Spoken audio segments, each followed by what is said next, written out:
కూరలకు ప్రత్యేక రుచిని ఆపాదించే సుగంధ ద్రవ్యపు పంట అల్లం. ఔషధంగా కూడా అల్లం వాడకం అధికంగానే ఉంది.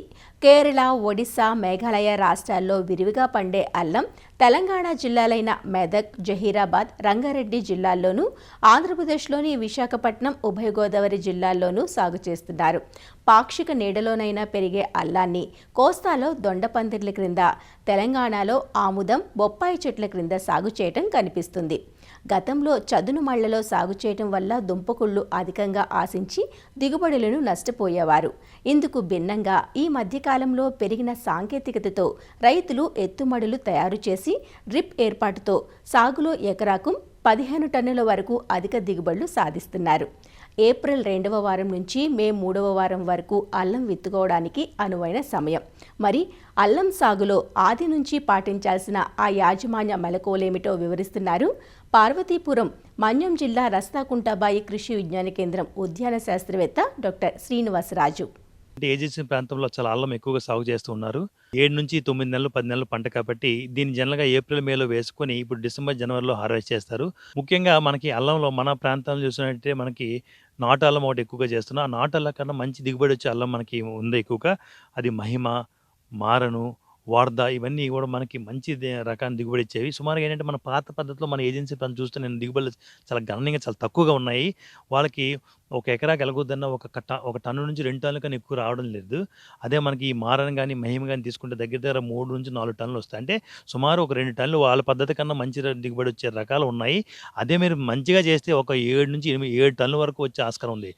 విత్తే రకం దూరాన్ని బట్టి ఎకరాకు 600 నుంచి 1000 కిలోల విత్తనం సరిపోతుంది.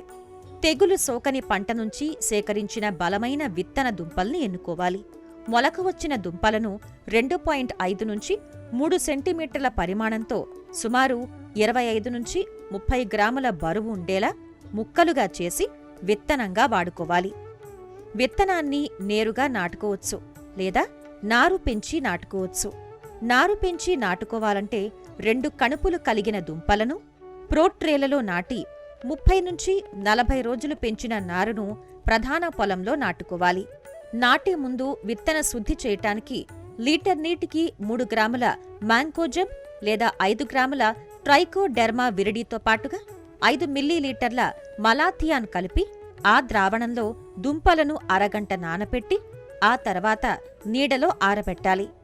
విత్తన శుద్ధి చేసేటప్పుడు, నాటేటప్పుడు మొలకలు దెబ్బతినకుండా జాగ్రత్త పడాలి. అల్లాన్ని సమతుల మళ్లలో నాటితే దుంపకుళ్ళు సమస్య వచ్చే అవకాశం ఉంటుంది. కాబట్టి ఆధునిక పద్ధతిలో ఎత్తైన బెడ్లలో సాగు చేయటం ద్వారా దుంపకుళ్ళు సమస్య తగ్గడమే కాక దుంప ఊరి అధిక దిగుబడి వస్తుంది. బెడ్లను 20 నుంచి 30 సెంటీమీటర్ల ఎత్తుతో 75 నుంచి 100 సెంటీమీటర్ల వెడల్పుతో తయారు చేయాలి.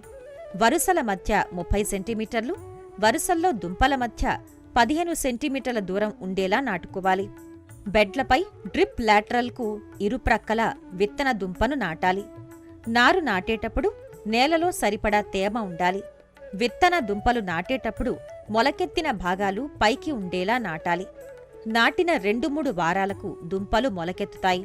అల్లం నాటిన 2-3 వారాలకు మరియు 60 రోజుల దశలో బోదెలకు మట్టిని ఎగదొయ్యాలి. దుంపలు నాటిన 40 నుంచి 45 రోజుల వరకు ఎలాంటి కలుపు లేకుండా చర్యలు చేపట్టాలి. ఇందుకోసం విత్తిన వెంటనే ఎకరాకు 200 లీటర్ల నీటికి 800 గ్రాముల అట్రాజిన్ లేదా 1.2 లీటర్ల పెంటిమిథాలిన్ కలిపి భూమిలో తగినంత తేమ ఉన్నప్పుడు సమానంగా పిచికారీ చేయాలి. నీటి తడుల విషయానికొస్తే అల్లం దుంప నాటిన వెంటనే ఒక నీటి తడి తప్పనిసరిగా ఇవ్వాలి. తర్వాత మొలకొచ్చి మొక్క భూమి మీద కనిపించే వరకు 3 నుంచి 6 రోజులకోసారి తడి ఇవ్వాలి. తర్వాత నుంచి 7 నుంచి 10 రోజుల వ్యవధిలో ఇవ్వాలి. వర్షాలు ఎక్కువగా ఉన్నప్పుడు నీరు నిల్వకుండా జాగ్రత్త పడాలి. వాతావరణ పరిస్థితులను బట్టి బరువైన నేలల్లో సాధారణంగా 15 నుంచి 20 సార్లు, తేలికపాటి నేలలో 20 నుంచి 25 సార్లు నీరు పెట్టాలి. అల్లం సాగులో అధిక దిగుబడులు సాధించాలంటే సమగ్ర పోషక యాజమాన్యం చేపట్టాలి.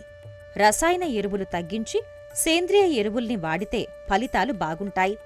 ఆఖరి దుక్కిలో ఎకరాకు 8 నుంచి 10 టన్నుల పశువుల ఎరువు, 200 కిలోల వేపపిండి, 150 కిలోల సింగిల్ సూపర్ ఫాస్ఫేట్ను వెయ్యాలి.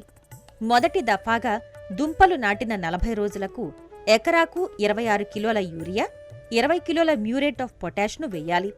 రెండవ దఫాగా 80 రోజులకు 54 కిలోల యూరియా, 42 కిలోల మ్యూరేట్ ఆఫ్ పొటాష్, 120 రోజుల దశలో 26 కిలోల యూరియా, 20 కిలోల మ్యూరేట్ ఆఫ్ పొటాష్ పైపాటుగా అందించాలి. డ్రిప్ ద్వారా నీటిలో కరిగే ఎరువుల్ని అందిస్తే దిగుబడులు నాణ్యంగా ఉంటాయి. అల్లంలో జింక్, ఇనుప ధాతు లోపాలు ఎక్కువగా కనిపిస్తాయి. జింక్ లోపం వచ్చినప్పుడు ఆకులు మధ్య భాగంలో ఆకుపచ్చగా ఉండి మొత్తం ఆకంతా పసుపు రంగులోకి మారిపోతుంది. ఇలాంటి సమయంలో లీటర్ నీటికి 2 గ్రాముల జింక్ సల్ఫేట్ కలిపి 15 రోజుల వ్యవధిలో 2 సార్లు పిచికారీ చేయాలి. ఇనుప ధాతులోపం ఏర్పడినప్పుడు ఆకులన్నీ మొదట పసుపు రంగులోకి మారి చివరికి తెల్లగా అయిపోతాయి. లోప తీవ్రతను బట్టి లీటర్ నీటికి 5 గ్రాముల అన్నభేది మరియు 1 గ్రాము నిమ్మ ఉప్పు కలిపి పిచికారీ చేయాలి. పైరుకు పలు దశల్లో దుంపకుళ్ళు సమస్యగా ఉంటుంది. దుంపకుళ్ళు ఆశించిన మొక్కల్లో ఆకులు పసుపు రంగుకు మారిపోతాయి. ఇలాంటి సమయంలో దుంపల్ని పీకి చూస్తే భూమి లోపల దుంపకుళ్ళుకు సంబంధించిన శిలీంధ్రం వ్యాపించి ఉంటుంది. దుంపకుళ్ళు సోకిన మొక్కల్ని పీకి నాశనం చేయాలి. లీటర్ నీటికి 3 గ్రాముల మ్యాంకోజెబ్ లేదా 5 గ్రాముల ట్రైకోడెర్మా విరిడి కలిపిన ద్రావణాన్ని మొక్క మొదళ్లలో పోసుకోవాలి లేదా డ్రిప్లో వదలాలి.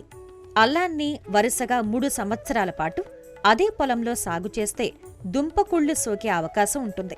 కాబట్టి పంట మార్పిడి చెయ్యాలి. అల్లం రకాన్ని బట్టి 7 నుంచి 8 నెలలకు దుంపల్ని తీసుకోవచ్చు. ఆకులు పసుపచ్చగా మారి ఎండిపోతాయి.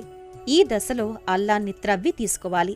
ఇప్పుడు ఎప్పుడైతే ఆ హార్వెస్ట్ చేసే సమయంలో మనకేంటంటే, మనకి సరైన పక్వం రాకపోయినా, లేపోతే మనకి అవసరం లేకపోయినా, మార్కెట్ ధర సరిగ్గా లేకపోయినా, ఈ 2 నెలలు అలా వదిలేస్తారు. వదిలేసి ఫిబ్రవరి, మార్చిలో కొంచెం నీడని ఏర్పాటు చేసుకొని, మనం కొంచెం తడిపాటు నీరు ఇచ్చినట్టయితే దిగుబడి 20 క్వింటాల దిగుబడి పెరుగుతుంది. ప్రెజెంట్ మార్కెట్‌లో 20 క్వింటాల దిగుబడి మనకు పెరిగినా, 10 క్వింటాల దిగుబడి పెరిగినా రూ.